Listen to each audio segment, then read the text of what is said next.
escribe: bienaventurados los llamados a la cena de bodas del Cordero. Además dijo: estas son palabras verdaderas de Dios. Apocalipsis 19:9. Las bodas del Cordero consisten en la recepción por parte de Cristo de su reino, representado por la Nueva Jerusalén, la esposa del Cordero, la capital de la tierra nueva, representante de los reinos del mundo que han venido a ser de nuestro Señor y de su Cristo. Apocalipsis 11:15. ¿Dónde estará el jardín del Edén, en el cual se ha guardado el árbol de la vida? Es en las bodas de que Cristo recibirá su reino y será coronado como Rey de Reyes y Señor de Señores en el cielo, cuando finalice su ministerio sumo sacerdotal, antes de que se derramen las 7 postreras plagas. Juan compara estas bodas del Cordero con las antiguas bodas del mundo mediterráneo, que duraban varios días, y los invitados debían estar vestidos en forma apropiada, lo cual constituía un honor para el organizador de la boda. Los santos que esperan la venida de Cristo son representados como los invitados a la fiesta de bodas.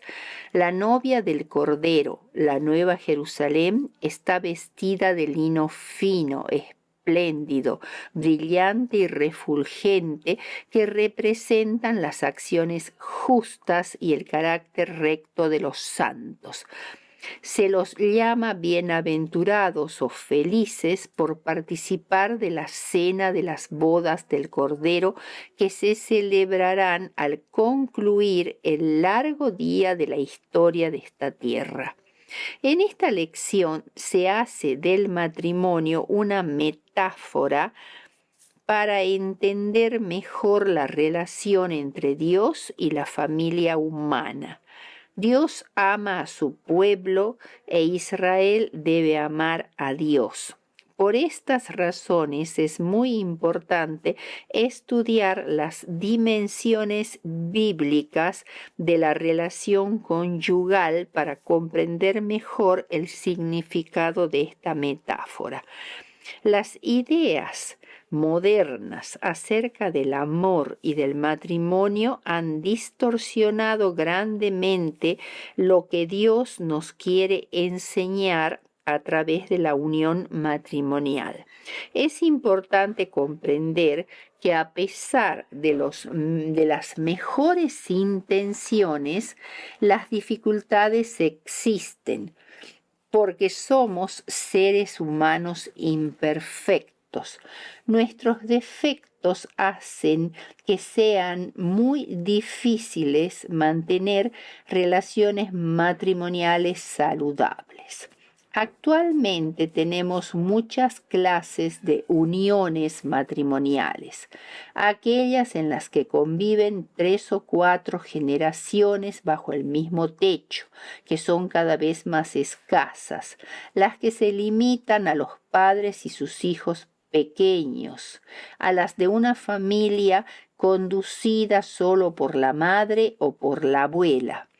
Uno de los puntos más importantes en que el matrimonio fue creado por Dios para proporcionar un ámbito de seguridad emocional para todos sus miembros, un lugar donde hay comprensión y aceptación. Para esto es necesario utilizar un concepto llamado cuenta bancaria emocional. Cuando los cónyuges son amables entre sí, están haciendo depósitos en su cuenta bancaria emocional. Esto se logra estimulando la paciencia y evitando el egoísmo para descubrir lo que le gusta al otro y colmar los deseos de su corazón. De esta manera, el hogar se convierte en un lugar de refugio. Juntos deben luchar contra el enemigo que amenaza con destruir la intimidad mutua y construir un ambiente de seguridad emocional con la bendición de Dios. El matrimonio debería ser una escuela en la que aprendamos profundas lecciones acerca de nosotros mismos y de nuestra relación con Dios. Veremos en esta lección lo que la palabra de Dios dice acerca del matrimonio instituido por Dios y cómo refleja la relación de Dios con su pueblo. Primero, el modelo bíblico del matrimonio. El Génesis nos ofrece el ejemplo de dos parejas, Adán y Eva e Isaac y Rebeca. Adán y Eva, una carne, Génesis 2, 23 al 25 y Efesios 5, 29 al 32. Muchos hoy olvidan que Dios estableció el matrimonio al comienzo de la historia de la humanidad como una institución divina de suma importancia, cuando declaró en Génesis 2:18, no es bueno que el hombre esté solo. Voy a hacerle una ayuda adecuada. En Génesis 2:21 Dios declara, por eso el hombre dejará a su padre y a su madre y se unirá a su mujer y serán una sola carne. Estas palabras expresan la más profunda unidad física y espiritual del hombre y la mujer y presentan la monogamia como la forma de matrimonio establecida por Dios. Estas palabras no recomiendan el abandono de los deberes filiales y del amor y el respeto hacia el padre y la madre, sino que se refieren a que la esposa ha de ser la primera en el afecto del esposo y que su primer deber es para ella. Su amor por ella ha de exceder, aunque ciertamente no debe desalojar el amor debido a sus padres. Serán una sola carne. Se refiere a una unión de cuerpos, comunidad de intereses y reciprocidad de afectos. Cuando la Biblia dice que el matrimonio debe ser honroso en todos, Hebreos 13:4, quiere decir que este vínculo es único y tierno, con valor que no se puede medir, no se vende en las esquinas. Un matrimonio honroso tiene un valor incalculable y no puede comprarse con dinero alguno, pues su precio es la entrega completa del uno al otro. Cuando esto sucede, los dos se vuelven uno. Entonces no hay más espacio para ocultar cosas y encubrir sentimientos. Esta intimidad es una metáfora bíblica que ilustra la intimidad de la relación que Dios anhela tener con la humanidad. Efesios 5, 29 al 32 dice, porque nadie aborreció jamás su propia carne, sino que la sustenta y la cuida, como también Cristo a la iglesia, porque somos miembros de su cuerpo, de su carne y de sus huesos. Por esto dejará el hombre a su padre y a su madre y se unirá a su mujer y serán una sola carne. Grande es este misterio, mas yo lo digo respecto de Cristo y de la iglesia. El hombre que odia su propia carne debe estar mentalmente desequilibrado. La actitud honesta es la que sustenta y cuida su propia naturaleza humana. De esta misma naturaleza es la unión de Cristo con su iglesia y con los miembros individuales. Adán describió la estrecha relación que había entre él y Eva diciendo: esto es ahora hueso de mis huesos y carne de mi carne. Así también la gracia y la vida espiritual que recibe el creyente provienen de Cristo. El cristiano no puede hacer nada por sí mismo. Si se separa de su Señor, morirá espiritualmente e incluso físicamente. La unión física en el matrimonio actúa como si ambos fueran solo partes complementarias que unidas formarán un ser único y perfecto. El propósito de Dios de que el matrimonio sea monógamo y de por vida, y que toda sociedad que trata livianamente esta institución divina lleva en su seno la semilla de su autodestrucción. De la misma manera, Cristo también desea que su unión con su pueblo sea eterna. Pablo dice: grande es este misterio. La palabra misterio en el Nuevo Testamento sugiere algo que ha sido ocultado y que luego es revelado. El misterio revelado de la unión entre esposos es verdaderamente grande y profundo, pero él lo está aplicando a la unión de Cristo con la Iglesia, y esta unión, aun cuando es una verdad revelada, está más allá del alcance de nuestra capacidad de comprensión. Y dada la importancia que las Escrituras asignan al matrimonio, las fuerzas del mal lo han hecho objeto de ataques implacables desde los más remotos tiempos.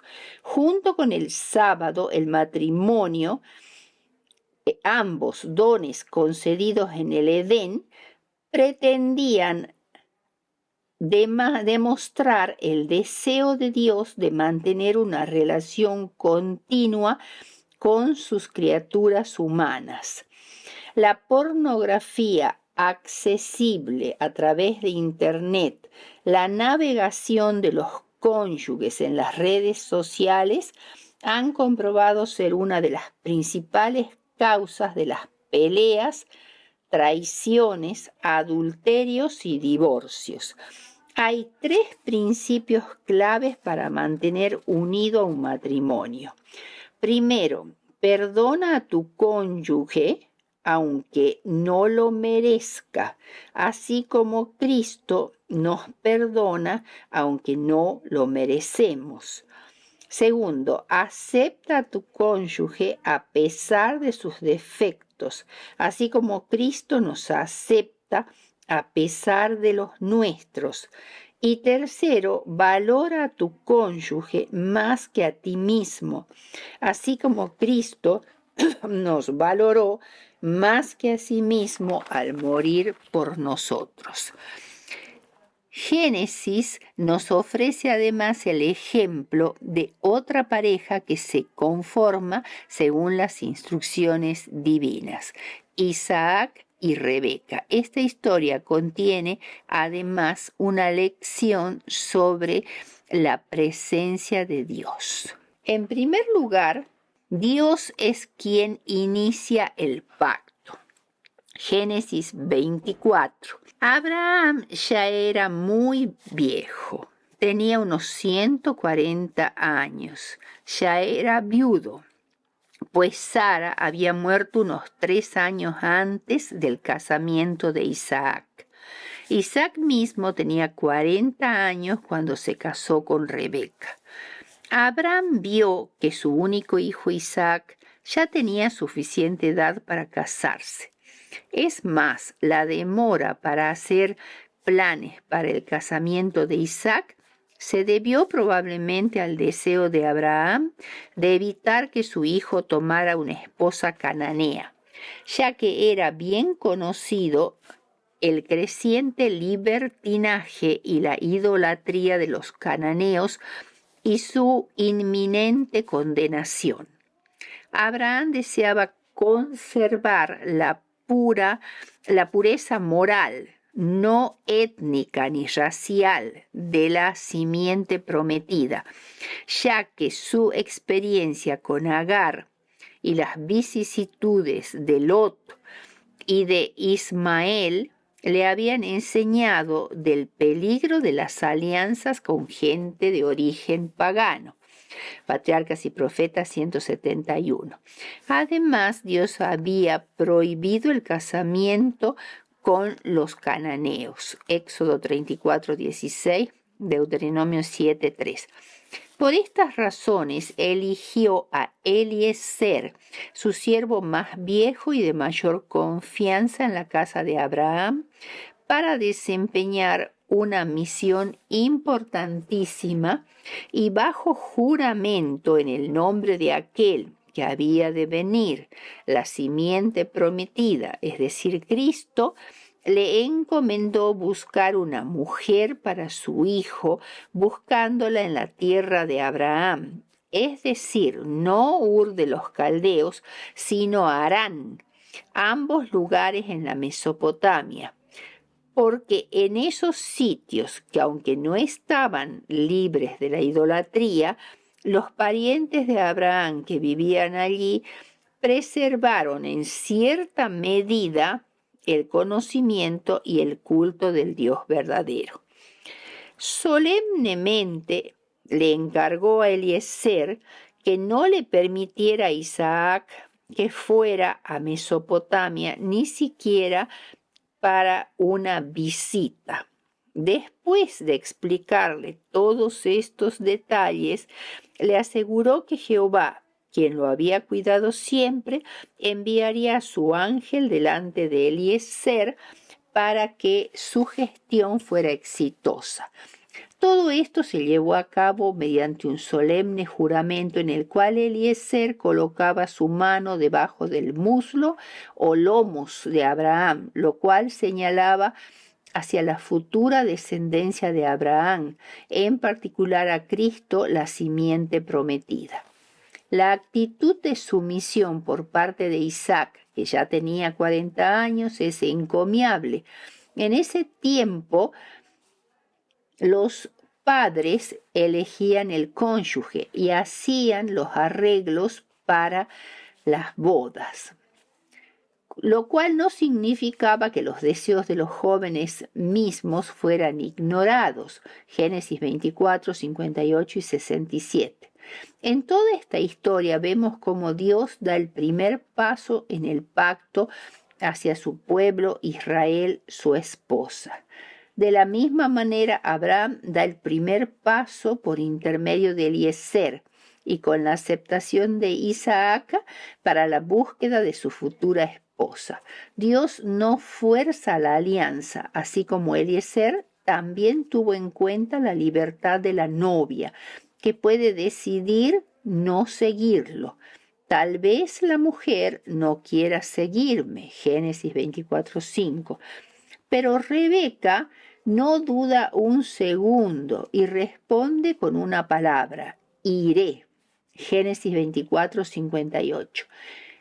El hecho de que se consulte a Rebeca es sorprendente en su contexto cultural, en el cual se suponía que la mujer no podía opinar sobre su matrimonio.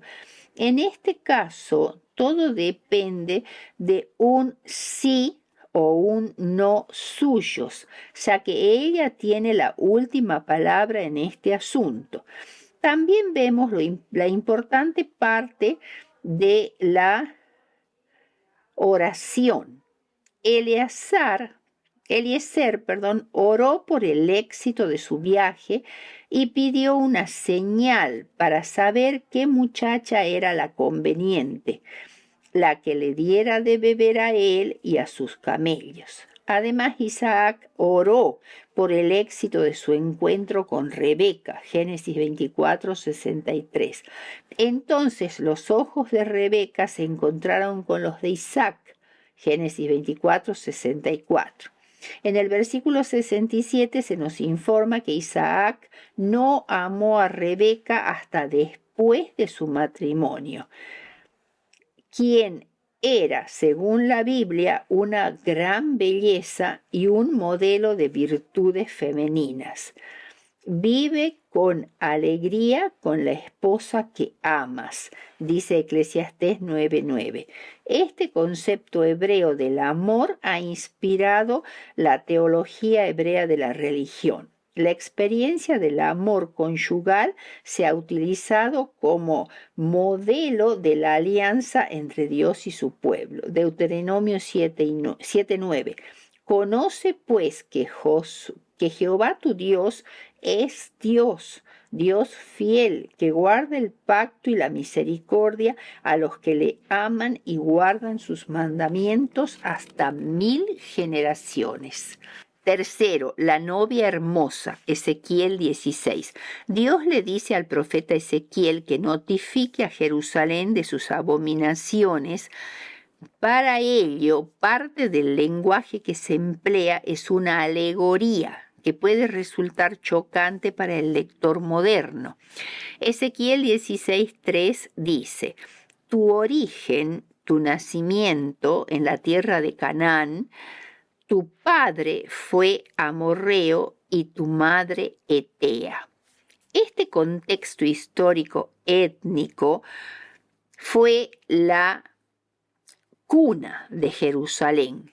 Los amorreos habitaron Palestina desde épocas muy antiguas y los hititas, que se venían infiltrando desde el norte, ocuparon algunas zonas de Palestina antes que los hebreos y se establecieron en el país.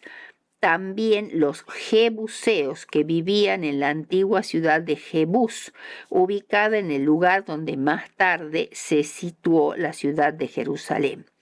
Las palabras de Ezequiel constituyeron un sarcasmo muy duro para la gente de Jerusalén, que se jactaba de ser del linaje de Abraham, pero que se comportaban como si descendieran de los habitantes paganos antiguos de Palestina. El carácter era más importante que el linaje para Dios. El versículo 4 dice que el nacimiento de Israel es descrito como el de una niña recién nacida, no deseada, que se había arrojado en un campo, práctica común entre los paganos, abandonada. La criatura estaba a punto de morir. Era necesario cortarle el cordón umbilical para que tuviera vida independiente, y lavarla y frotarla con sal, como se acostumbraba, fajarla y envolverla. En esta alegoría, este hecho representaría la permanencia en Egipto, donde nació la nación de Israel. Ezequiel 16:6. Aquí se presenta a Dios como si fuera un transeúnte, quien al pasar descubre a esa criatura tan digna de lástima y tan repulsiva a la vista. Y a pesar de ser tan repugnante, Dios se apiada de ella y le salva la vida. Los hebreos se encontraban en una situación muy desvalida y miserable en Egipto, la tierra de su esclavitud. Por medio de una cruel opresión y la matanza de los niños varones, los egipcios procuraban impedir que el pueblo de Israel se convirtiera en un pueblo más fuerte y numeroso que ellos. Pero Dios bendijo a su pueblo y, a pesar de la dura esclavitud, se fortaleció en gran manera, como dice Éxodo 1:20. Te hice multiplicar y creciste como brote del campo. Llegaste a ser muy hermosa y llegaste a la edad de una señorita, también traducido como la edad núbil. es decir, a la edad de casarse. Israel había llegado ahora a la edad del matrimonio y era hermosa hasta convertirse en el tema de conversación del mundo. Y pasé yo y extendí mi manto, dice el versículo 4. Esta acción representa la intención de conferir a la joven el honor del matrimonio. Es evidente que aquí se hace referencia al solemne acuerdo concertado en el Sinaí, cuando Jehová hizo pacto con los hebreos, quienes a su vez se comprometieron a amarlo, a adorarlo y obedecerle en forma exclusiva, eliminando así a todo otro dios rival. A partir de aquí se enumeran el lavamiento y ungimientos que eran los preparativos para el matrimonio. Se la vistió a la novia de una ropa bordada multicolor, con zapatos de tejón. Se ciñó de lino y se vistió de seda, dice el Señor. También se le colocaron joyas en profusión. Debemos tener en cuenta que tanto los vestidos como las joyas son tomados de las costumbres de la época, sin mencionar su uso actual. Isaías 54:5 dice, porque tu marido es tu hacedor. Y Pablo en 2 de Corintios 11:2 utiliza también el matrimonio como ilustración de la relación con un solo esposo para presentaros como una virgen pura a Cristo. El creyente y Cristo están unidos en un pacto de amor. Usando esta metáfora, Dios es como una persona que ha propuesto un matrimonio repetidamente a quien ama, pero ella ha rechazado sus propósitos matrimoniales. Un día ella acepta y se convierte en su novia. Su matrimonio dependía de la decisión de ella, no de la de él. Lutero escribió, la fe une al alma con Cristo, como una novia con su novio, y desde este matrimonio, Cristo y el alma, acá hay que entender que Lutero repite muchas veces esta palabra, lo que quiere decir esta persona. Alma acá es sinónimo de un ser humano completo, no un espíritu desencarnado o algo por el estilo. Entonces, Cristo y el alma, o sea, la persona, llegan a ser un solo cuerpo, como dice Pablo en Efesios 5:30. Entonces las posesiones de ambos son comunes, ya sea fortuna o infortunio o cualquier otra cosa. Así que lo que Cristo tiene también pertenece al alma creyente y lo que el alma tiene también pertenece a Cristo. Si Cristo tiene todas las cosas buenas, incluyendo la santidad, estas también pertenecen al alma. Él toma posesión de los pecados del alma creyente por virtud de su anillo de casamiento, es decir, la fe, y actúa tal como sí mismo hubiera cometido esos pecados.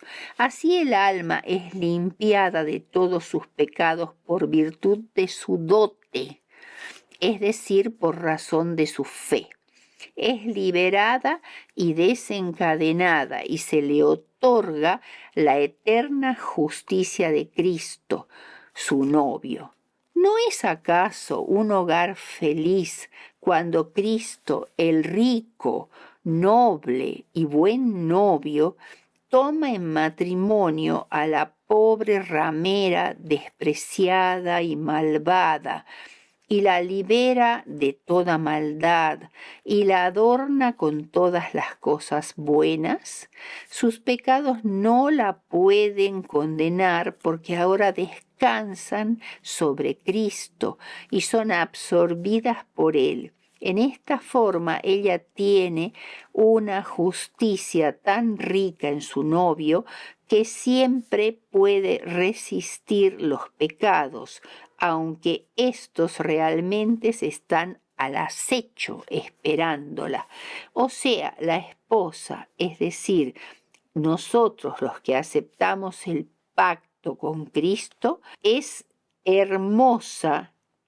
Esta relación es hermosa por mérito propio. O sea, la novia no es hermosa por mérito propio, sino porque Dios la ha hecho objeto de su favor, por la salvación de que Dios nos ha hecho objeto, porque estamos cubiertos de su manto de justicia como de un manto de hermosura. El cuarto punto es la esposa prostituta de Oseas. Dios le hace a Oseas, el profeta, una propuesta muy extraña, que se casara con una mujer promiscua. Esta petición es una idea espiritual y una realidad histórica. Dios lo llama a tomar una mujer fornicaria porque el país se está prostituyendo. El profeta usa las experiencias reales de su esposa infiel como una representación del Israel desleal. Israel había cometido adulterio espiritual con los ídolos y había dejado de ser la esposa del Dios viviente. Oseas pertenecía al reino del norte de Israel y allí ejerció su ministerio. Los reinados durante los cuales profetizó fueron Usías del 790 al 739 a.C., Jotán desde el 750 al 731 a.C., Acaz desde el 735 al 715 a.C. y Ezequías desde el 279 al 686 a.C. Estos eran reyes de Judá y Jeroboam II desde el 793 al 753, rey de Israel. Vivió en el periodo más tenebroso de la historia del reino de Israel, precisamente antes que la nación fuera llevada al cautiverio asirio. Israel había prosperado mucho materialmente durante el reinado de Jeroboam II. Sus límites por el norte eran casi tan extensos como en los reinados de David y Salomón, pero esta gloria externa solo hacía destacar más la decadencia moral interior y la declinación espiritual del pueblo. Existía anarquía política. Los reyes ascendían al trono después de matar a sus predecesores y a su vez ellos también fueron asesinados. El culto idolátrico al becerro levantado por Jeroboam I era la causa principal de la impiedad de Israel. Este culto se hacía en honor de Baal y Astarot, que se caracterizaban por el sacrificio de niños y por una desesperada o desenfrenada sensualidad. La adoración a la criatura desplazó la adoración al Creador. Prevalecían la falta de honradez, la desconfianza mutua y la falsedad frente a Dios y al hombre. Se derramaba sangre en abundancia y se estimulaba el lujo en todas sus formas. Se pervertía la justicia y se oprimía a los pobres. El adulterio era una práctica religiosa. Todos los niveles sociales se habían corrompido y la blasfemia y el escepticismo caracterizaban la corte real. Los sacerdotes estaban entregados por entero a la idolatría. Oseas fue llamado por Dios para que se opusiera a esta inundación de maldad del reino del norte, para que levantara diques de reprensión, condenación y súplica basado en el eterno amor de Dios por sus hijos descreídos. Pero los ruegos de Oseas no fueron escuchados por el pueblo y se aferraron a su rebelde conducta, hasta que cayeron ante Asiria en el año 723-722 a.C. y fueron llevados en un cruel cautiverio que los exterminó y desaparecieron de la historia. La mujer en cuestión con la cual tenía que casarse Oseas se llamaba Gomer y tuvo un amante y estaba cometiendo adulterio. Era una verdadera prostituta profesional. Quienes han sido traicionados por su cónyuge pueden comprender los sentimientos de devastación que nuestra infidelidad a Cristo produce en los atrios celestiales. Gomer, la esposa de Oseas, por mandato divino, concibió y dio a luz a su primer hijo del profeta, el cual recibió el nombre de Jezreel, que significa Dios sembrará o Dios esparcirá. Significa que cuando Gomer se hizo infiel, Oseas la apartó o le puso trabas, limitándole sus privilegios. Los nombres de sus tres hijos, de los tres hijos del profeta, señalan el castigo de Dios sobre su pueblo pecador.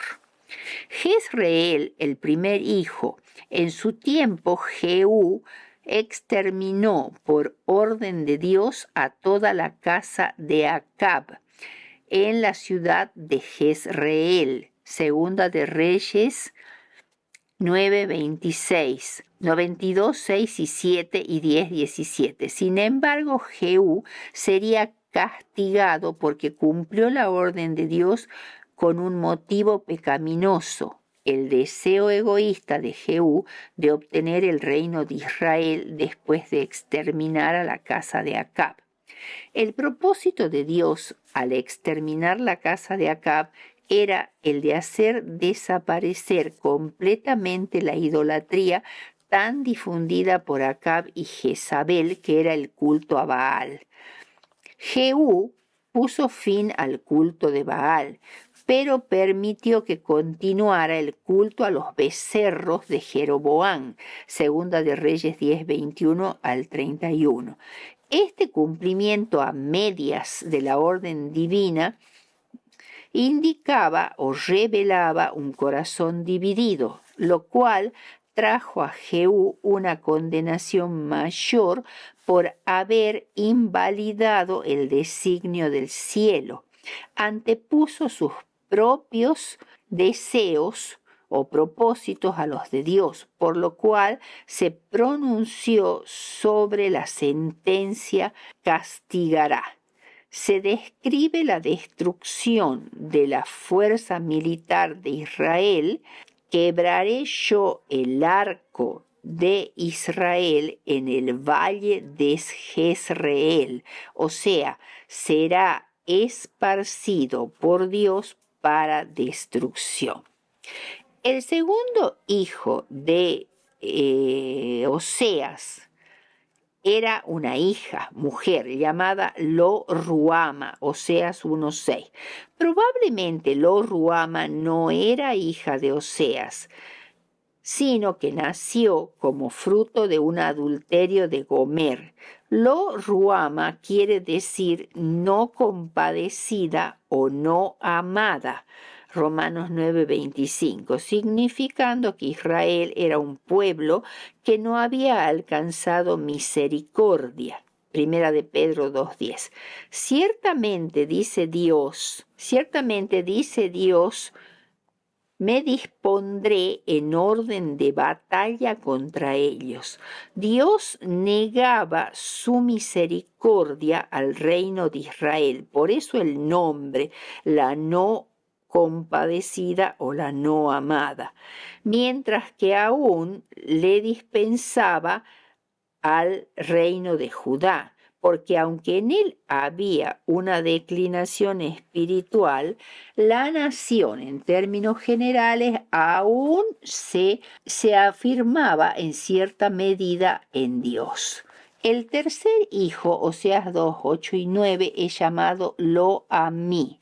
Tampoco se indica explícitamente que el profeta fuera el padre de este hijo. Y el significado de este nombre es no fue pueblo mío, con lo cual puede significar que el profeta afirma que el niño no es de su familia, pero sea como fuera, el nombre que se le dio al niño simbolizaba la relación de Dios con Israel, el reino del norte. Con este tono fuerte, Dios indica su rechazo de la nación de Israel debido a sus pecados, la ruptura del pacto que tenía con ellos.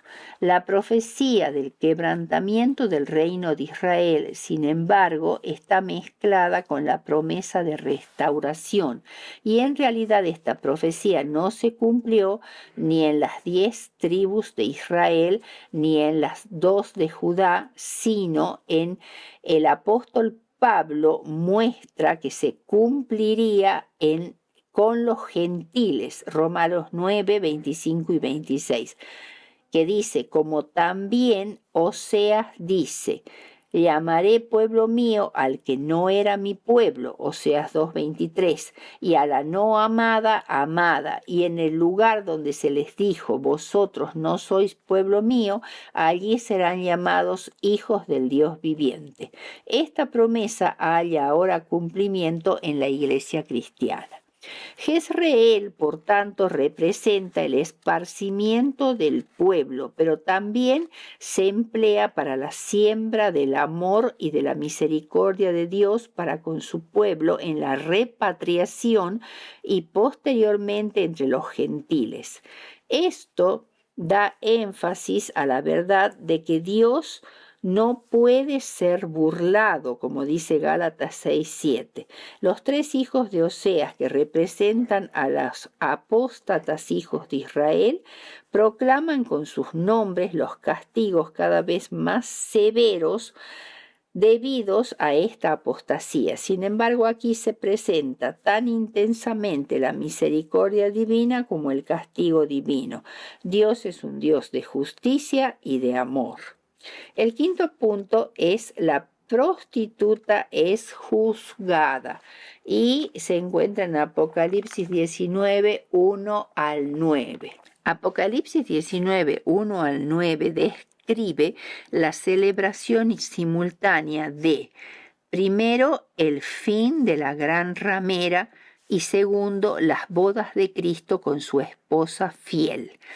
La entonación de este cántico de alabanza a Dios será inmediatamente después que se haya completado la obra del ángel portador de la 7ª plaga descrita en Apocalipsis 17, 16 y 17 y 18, 4 al 23.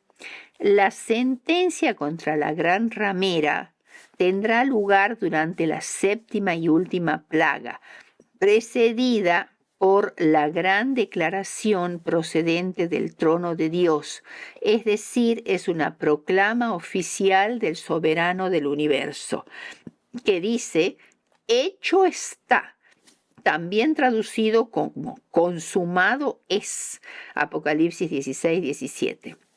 Este dramático anuncio se pronuncia cuando se descubrirá por completo el misterio de la iniquidad, la unión religiosa política universal constituida por el dragón, identificado generalmente con el espiritismo o el paganismo, la bestia que en la profecía bíblica generalmente representa poderes políticos, pero en este caso representa el poder político que sostiene la institución religiosa.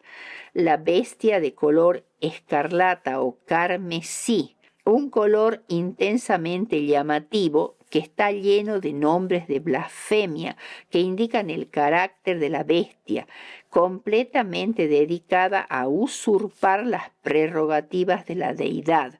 Tiene 7 cabezas y 10 cuernos, y la mujer identificada con la gran ramera, Apocalipsis 17:1, la simbólica Babilonia la Grande, Apocalipsis 17:5, culpable de haber derramado la sangre de los santos a través de la historia, constituye una institución religiosa que se opone en forma organizada contra el pueblo de Dios durante toda la historia, pero aquí específicamente en el tiempo del fin. Una característica de esta institución perversa ha sido el dominio real, el dominio religioso y la política civil, el Estado, para consolidar su dominio.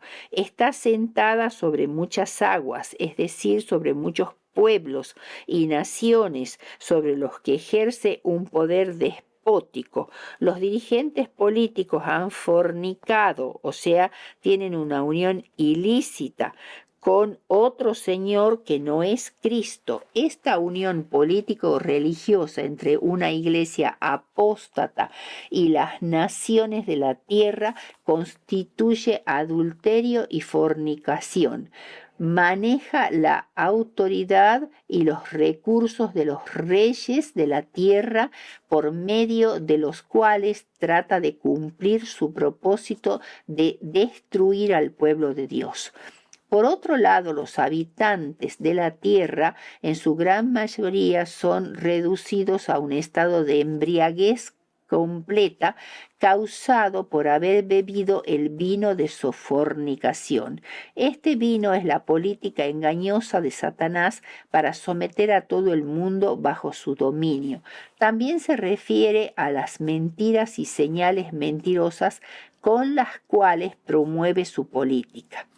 La sentencia, en griego krina, significa decisión, veredicto, decreto, en este caso del tribunal divino, en cuanto a la gran ramera debido a su conducta criminal.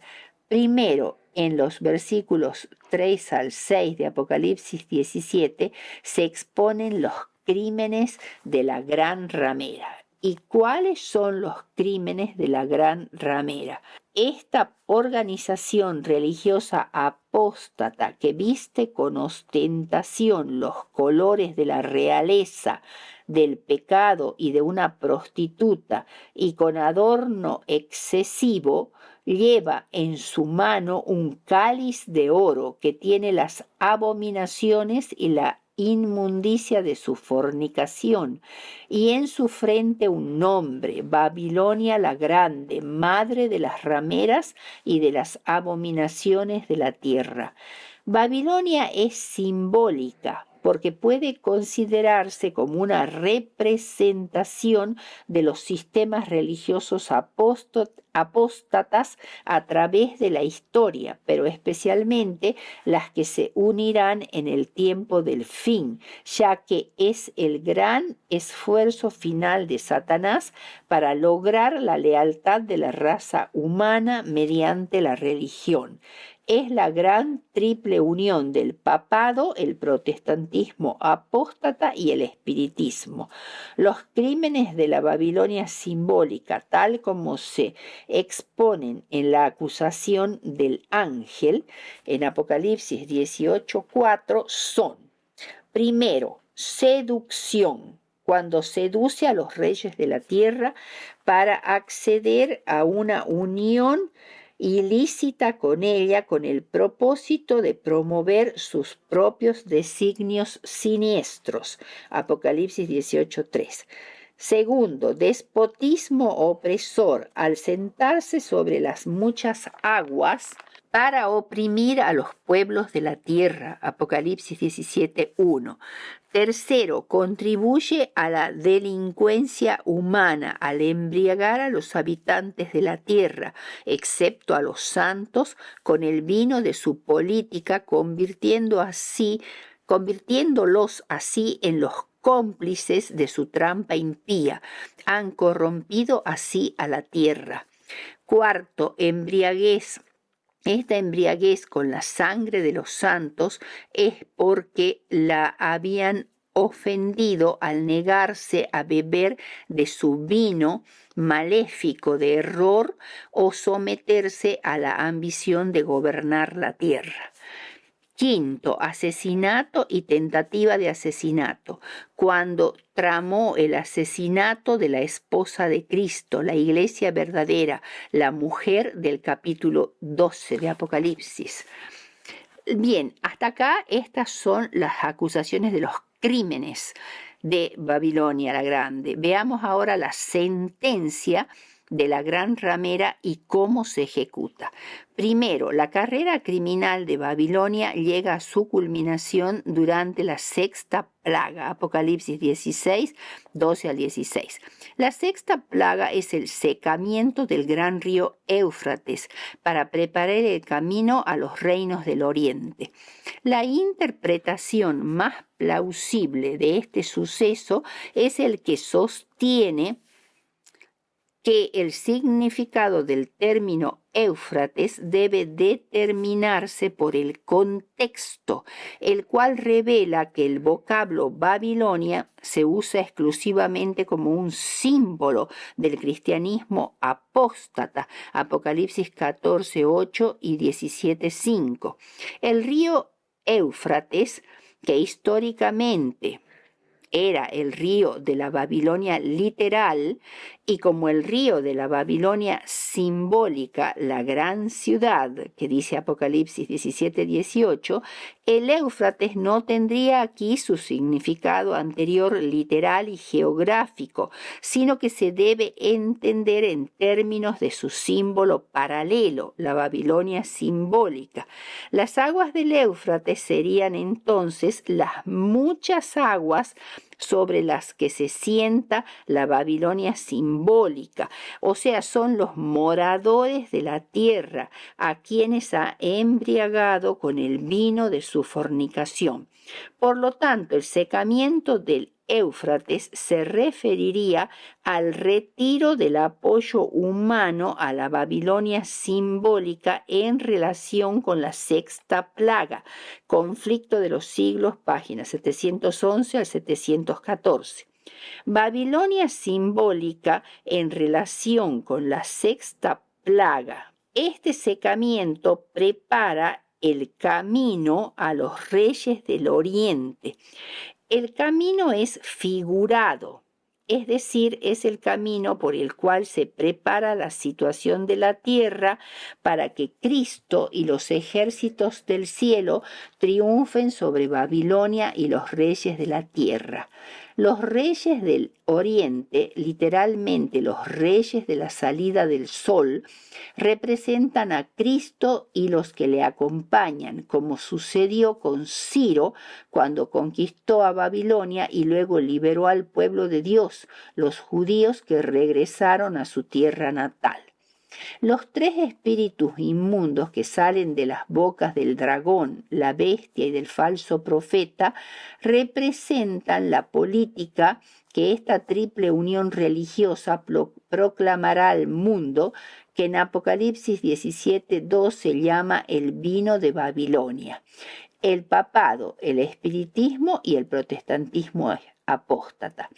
Los espíritus inmundos evidentemente simbolizan o representan a este trío maléfico de poderes religiosos que constituyen la gran Babilonia de los últimos días.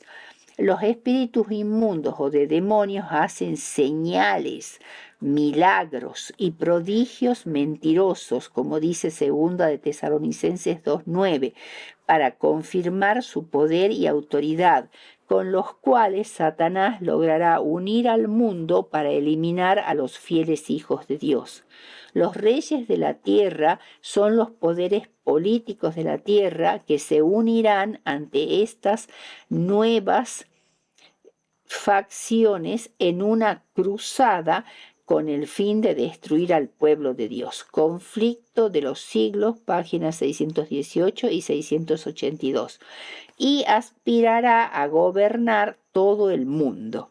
Incluiría a las naciones del oriente y del occidente, como dice Tercera de Joyas de los Testimonios, tomo 1, Tercera de Joyas de los Testimonios, página 171. El acto de congregar a los poderes políticos mundiales será para concertar una acción unificada para luchar contra el pueblo remanente de Dios. La batalla de aquel gran día, que dice Apocalipsis 16:14, describe ante todo un conflicto religioso para destruir al pueblo de Dios, y este gran día es llamado el día de la ira del Dios Todopoderoso. Este es aquel gran día en que el Dios Todopoderoso dice: he aquí, yo vengo, como lo dieron, yo vengo, he aquí, yo vengo. Bienaventurado el que vela y guarda sus ropas, es decir, es fiel en su carácter, su fidelidad y su fe, y es plenamente leal a Dios, como dice Mateo 22:11, pero que no para que no ande desnudo, o sea, sin la justificación divina, y vean su vergüenza, es decir, el abandono de su fe. Los que los reunieron en el lugar que se llama Armagedón. Algunos entienden que es el sexto ángel del versículo 12 o los tres espíritus demoníacos los que los reúnen en ese lugar durante la sexta plaga, pero la batalla se librará durante la séptima plaga. Según el punto de vista literal, las fuerzas militares de la tierra serán reunidas en el valle de Megiddo, al norte de Palestina. Según el segundo punto de vista, el simbólico, los reyes de la tierra se unirán en pensamiento y propósito, no en un lugar geográfico precisamente, no el estado, sino el estado mental en que se congregarán los reyes de la tierra, el pacto para aniquilar al pueblo de Dios. Armagedón es un término hebreo y el énfasis en Apocalipsis 16:16 es que se revise la historia hebrea para poder comprender este nombre simbólico. Armagedón, en griego, Armagedón precedido por la letra H, es una transliteración del hebreo. En vista de que ningún lugar geográfico ha tenido jamás, hasta donde se sepa, este nombre, Armagedón, no es claro su significado. La palabra Armagedón está compuesta por dos palabras hebreas, Ar, que significa montaña, y Magedón, o Megiddo o Megidón, la antigua ciudad de Megiddo, que deriva de la palabra hebrea usada para congregación. O sea, sería montaña de la congregación. En Isaías 14:13 se traduce como monte del testimonio y se refiere a la montaña sobre la cual estaba el templo de Salomón en el norte de la antigua Jerusalén. Algunos que interpretan literalmente la profecía creen que Armagedón o Ar-Megido significa monte de Megido y lo relacionan con la antigua ciudad de Megido.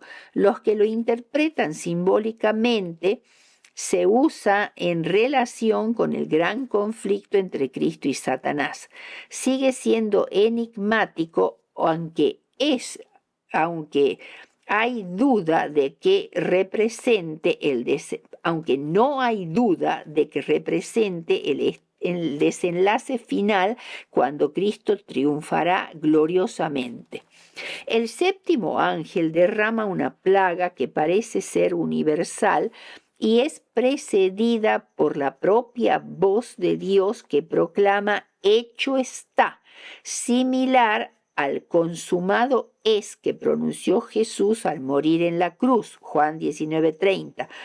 Este dramático anuncio señala en el contenido de Apocalipsis 16:17 el momento cuando se desenmascarará por completo el misterio de la iniquidad y el verdadero carácter de la unión religioso-política universal de la que hemos estado hablando. Dios permitirá que las fuerzas del mal avancen hasta el punto de tener aparente éxito en su deseo de exterminar al pueblo de Dios. Pero cuando los impíos avanzan con gritos de triunfo, según nos dice Conflicto de los siglos 689 y 693, se escuchará la voz que declarará, hecho está, lo cual pondrá fin al tiempo de la angustia de Jacob. Liberará a los santos y dará comienzo a la séptima plaga, que se caracteriza por relámpagos, voces y truenos y un gran temblor de tierra, un terremoto tan grande cual no hubo jamás, y la gran ciudad fue dividida en 3 partes, y las ciudades de las naciones cayeron, y la gran Babilonia vino en memoria delante de Dios para darle el cáliz del ardor de su ira. Apocalipsis 16, 18 y 19.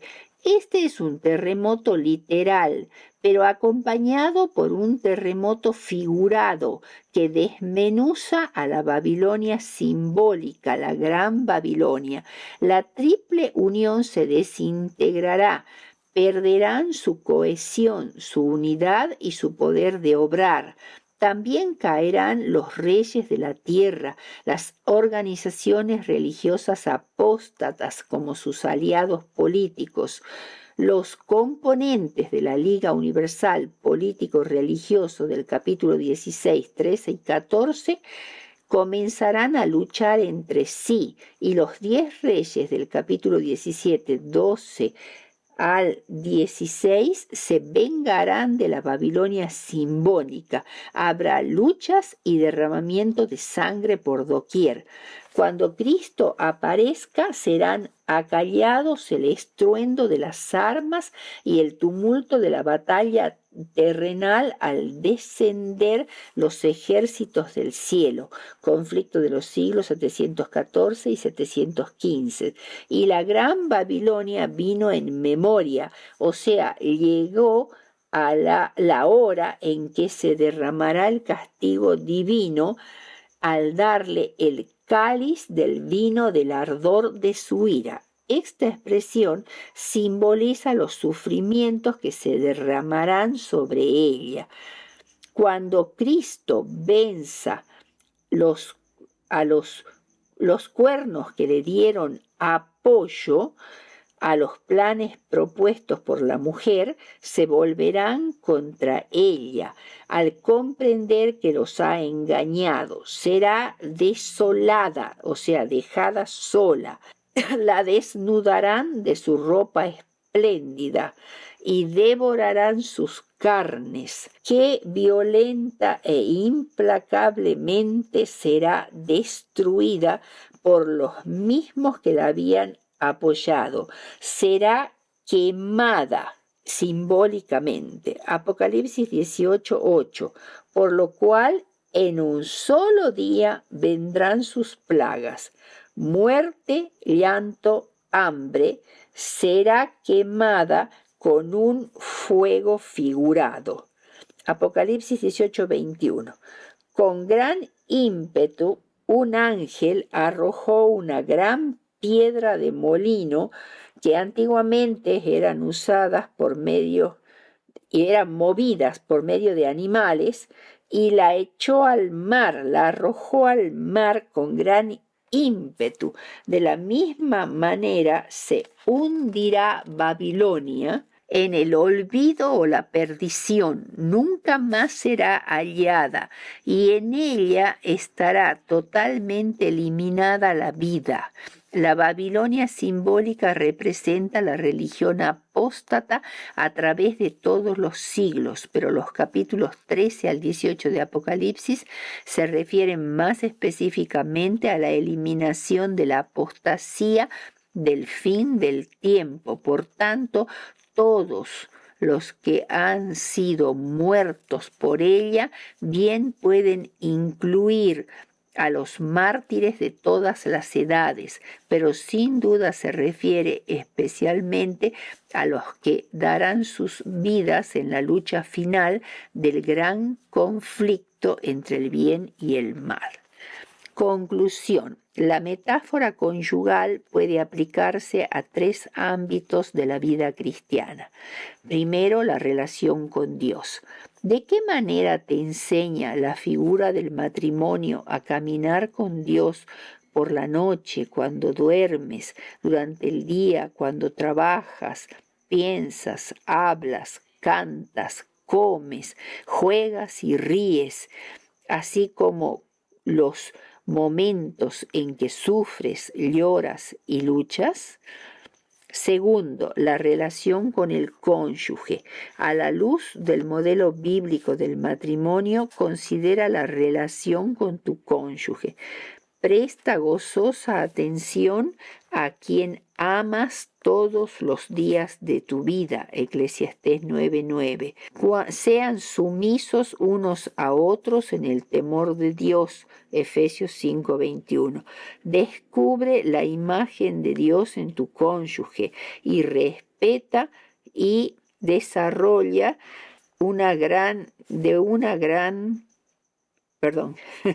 Descubre la imagen de Dios en tu cónyuge y respeta y maravíllate de cuán diferente es de ti. Génesis 1:26. ¿Cómo armonizar el principio de la unidad con el principio de la diferencia o singularidad? Génesis 2:24. Y tercero, la relación con los miembros de la iglesia. ¿Qué relación existe entre la iglesia y el carácter de Dios? ¿Cómo se aplican el amor y la justicia de Dios a la vida de la iglesia?